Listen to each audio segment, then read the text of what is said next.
all of our shareholder partners. All of our shareholders are really partners to us, right? Because their continuous support and the trust that they posed on us is what we are today with. On behalf of the entire board of directors, a warm welcome to all of our shareholders to this 31st annual general body meeting of AK Capital Services Limited. Dear shareholders, to start with, a very exciting year. I mean, we had a lot of uncertainty when we started the year, a couple of wards, few uncertainty, but I think the group thought of, I think we just try to focus on the keeping our focus right and being perseverance. I think these are two themes that the group conceived at the start to handle this volatility and the uncertainty. And I should say thank of all of our partners, the team, the ecosystem of AK Group, and that has really made us right to come out with these situations in flying colors. To kind of just update about the group, yes, there were many milestones that we achieved in the year 23-24.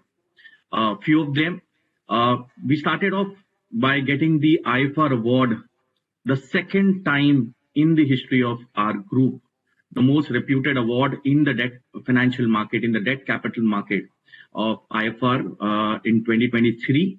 This was a repeat from 2018. So we basically are among the very few to have 2 times awarded the IFR award in the debt capital market. From a ranking perspective in terms of the participation in the debt capital market, dear shareholder partners, your company participated in almost 3 lakh crore worth of private placement in the financial year 23-24, which is excess of 40% of market share. So we continue to focus on this number as well. On the public issue of debt, we continue to maintain our lead in the public issuance of debt, with we being the number 1 player over the last 10 years and among the top players in the last 5 years. Going forward in terms of 2 prestigious transaction that your company did, the company participated in one of the longest maturing NCDs of National Highway Authority InvIT, which was almost like a tenure of 25 years, which is among the longest in the corporate bond history.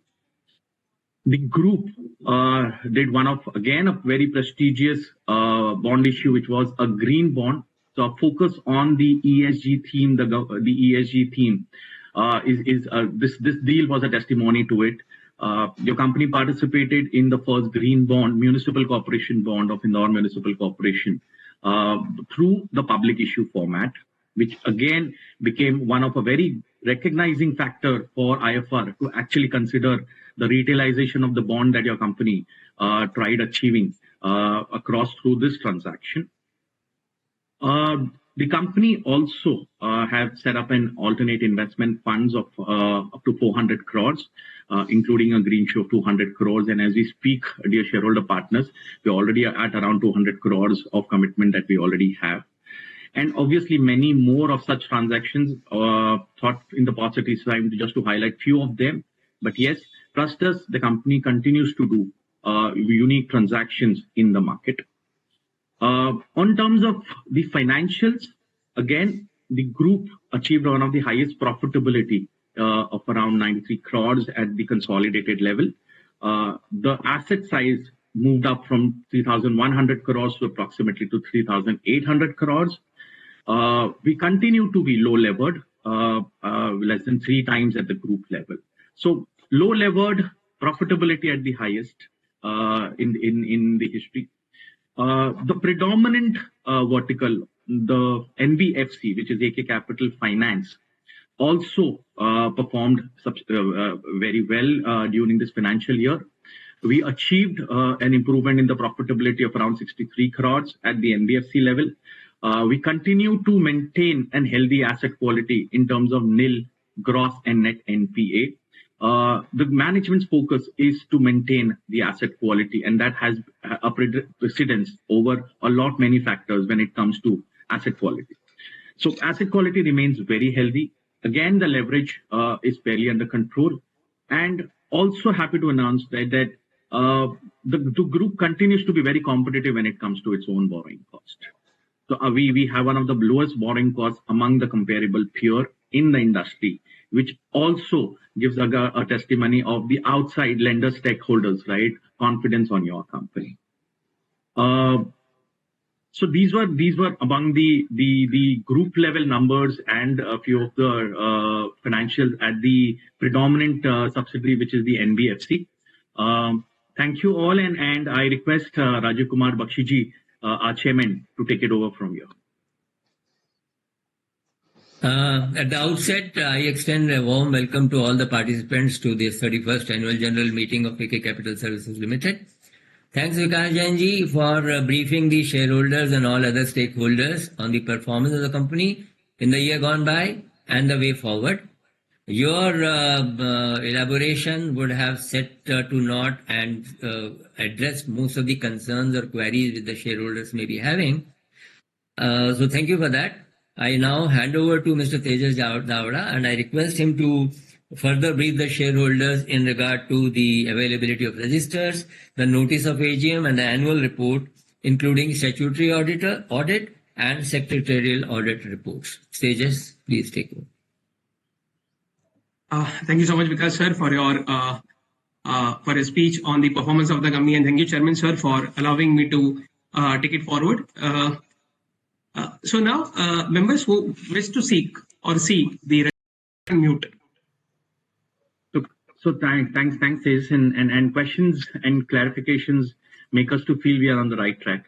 So I think a lot of encouragement and thanks, right, to all of our shareholder partners again to be upfront and forward, right, with all of the clarification questions. We are happy to answer all of them.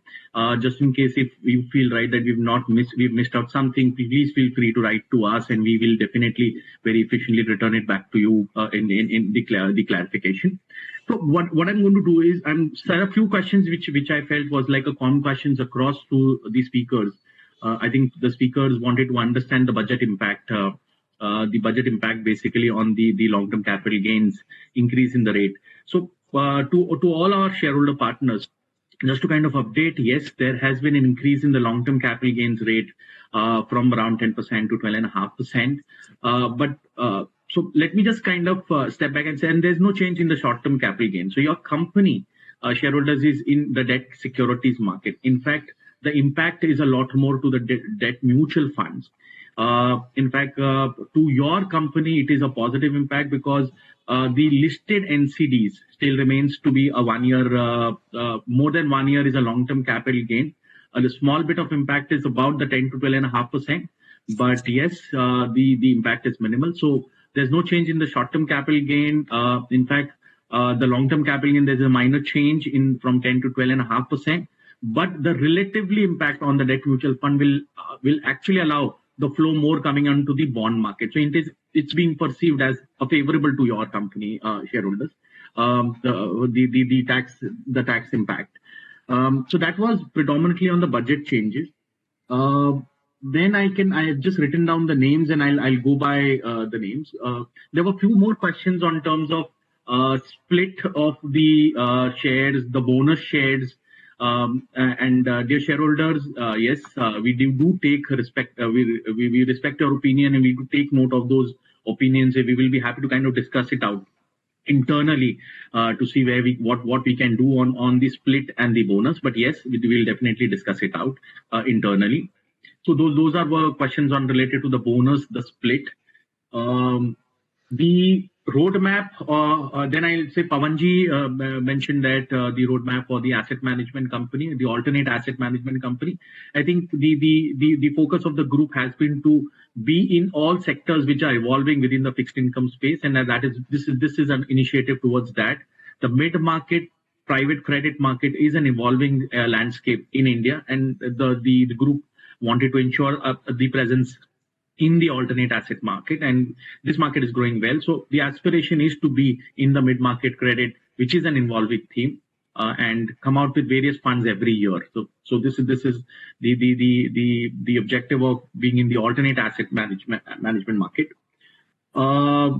On the physical meet, yeah, we again do take note of that, and I think there's a good suggestion from the shareholder which said that we can also actually do a hybrid one, and I think we'll request Tejas and the CFO, right, kind of take note of that, right, because that's a good suggestion that has come in from shareholder that we can do actually a hybrid. We take note of that. In terms of the face value, Rakeshji, I think the face value that you mentioned, that 10,000 crore, the 10,000 rupees face value, this is in fact a big positive for all of us in the industry in the fixed income market, because now the key question of actually having larger number of investors in the bond market is in fact answered by the regulator by reducing this to 10,000. So we expect a very positive outcome because of this regulatory change, which is positive for us as a company and the capital market as a whole. Opportunities, I think Vinitji mentioned about the opportunities for the NBFC. I think huge, because thematically, I think regulators are also wanting to push banks, issuers to go approach the capital market rather than actually relying on to the banking sector, which opens up a lot more opportunity for non-bank entities like us. So I think it's definitely an opportunity for us, for all of the NBFC space. This is what I at least understand. We've mentioned about the bonus, the split, the tax changes, the alternate asset managing hybrid of the AGM, face value of 10,000 rupees, the opportunities for NBFC, and I think I've covered a lot of a large part of it. But yes, as I mentioned, please feel free to write to us, and we will be definitely writing it back to you for any clarifications. Thank you. Over to you, Tejas. Again, thank you so much, sir, for responding to each of the shareholders' questions.